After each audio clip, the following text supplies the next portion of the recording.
ভারত বাংলাদেশ দুই দেশের পরিচয়পত্র রয়েছে, ব্যক্তি এক, পরিচয় দুই।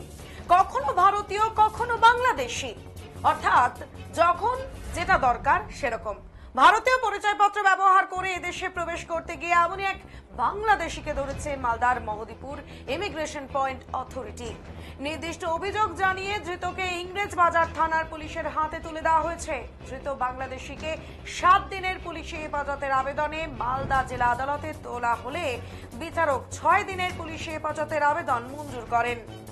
পুলিশ সূত্রে জানা গিয়েছে ধৃতের ভারতীয় নাম সেলিম শেখ, বয়স 31, বাড়ি মুর্শিদাবাদের কালুখালী এলাকায়।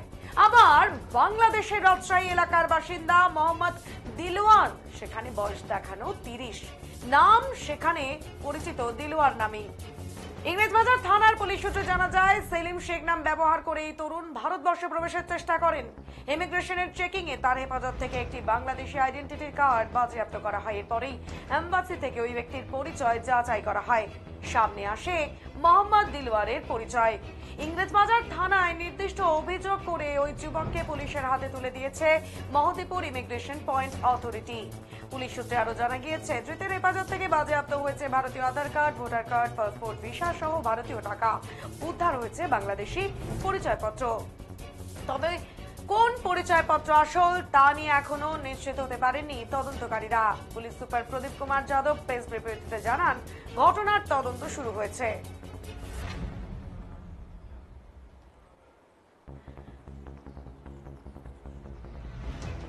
অন্যদিকে স্বাভাবিকভাবে এ বিষয়ে শুরু হচ্ছে রাজনৈতিক তরজা, একে অপরের দিকে দোষ ঠেলাঠেলি।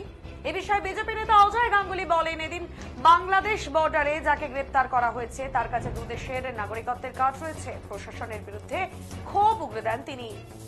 অন্যদিকে তৃণমূল নেতা শুভময় বসুর কথা, ভোটার কার্ড তৈরি এবং সীমান্ত নিয়ন্ত্রণ করে কেন্দ্রীয় সরকার। কেন্দ্রীয় সরকারের ভ্রান্ত নীতির জন্য এই ধরনের অনুপ্রবেশ ঘটছে বলে তাঁর দাবি।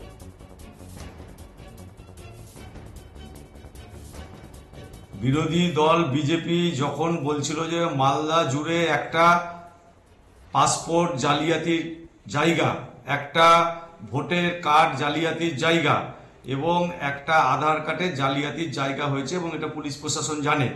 আজকে যে ধরা পড়েছে মহদীপুর বর্ডারে, তার বাংলাদেশেরও কার্ড, মুর্শিদাবাদেও কার্ড, পাসপোর্টও তার কাছে আছে। মানে একই ব্যক্তি ভোটের সময় বাংলাদেশে গিয়ে ভোট দিচ্ছে, তারপরে চলে আসছে ভারতবর্ষে সমস্ত জায়গায় পাসপোর্ট, জাল পাসপোর্ট দেখিয়ে ভোটের কাজে ব্যস্ত থাকছে, নানা রকম উগ্রপন্থী কার্যকলাপের সঙ্গে যুক্ত থাকছে, সন্ত্রাসবাদী কার্যকলাপের সঙ্গে যুক্ত থাকছে এবং এরাই মোথাবাড়ি, শামশেরগঞ্জ থেকে আরম্ভ করে পাল্লালপুর সমস্ত জায়গায় গন্ডগোল করে বেড়াচ্ছে।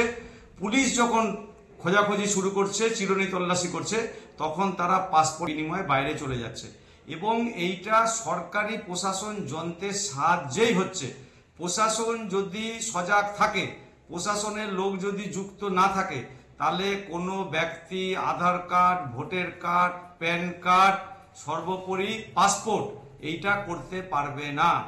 আর সরকার প্রশাসন এই ব্যাপারে উদাসীন। সেই জন্য ভোটের আগে এই রকম একাধিক ব্যক্তিকে যদি সেন্ট্রাল পুলিশ কড়াকড়ি করে বর্ডারে এবং যে সমস্ত জায়গা দিয়ে আমাদের বর্ডারের মালপত্র যায়, তাহলে একাধিক ব্যক্তি ধরা পড়বে। কারণ এই সমস্ত ব্যক্তি ভারতবর্ষ তথা পশ্চিমবঙ্গে থেকে নানা রকম দুষ্কর্মের সঙ্গে যুক্ত এবং তৃণমূল সরকার এই জাতীয় লোকদেরকে আড়াল করে রাখছে পুলিশ প্রশাসনের কাছ থেকে, তারা যেন ভোট ব্যাংকে সহযোগিতা করে। ভোট ব্যাংকের স্বার্থে বিরোধী সব থেকে বেশি পাকিস্তানি ধরা পড়েছে গুজরাটে। আর হিন্দু মুসলমান করেই বিজেপি পশ্চিমবাংলার রাজনীতিতে ক্ষমতায় আসার চেষ্টা করছে। দেখুন, ভারতের নির্বাচন কমিশন ভোটার কার্ড তৈরি করে, ভারত সরকার বর্ডার কন্ট্রোল করে। এই বিষয়গুলো এইভাবে যদি দেখা যায়, তাহলে দেখা যাবে যে কেন্দ্রের ভ্রান্ত নীতি, বিজেপির ভ্রান্ত নীতির জন্য এই অনুপ্রবেশের ঘটনা ঘটছে।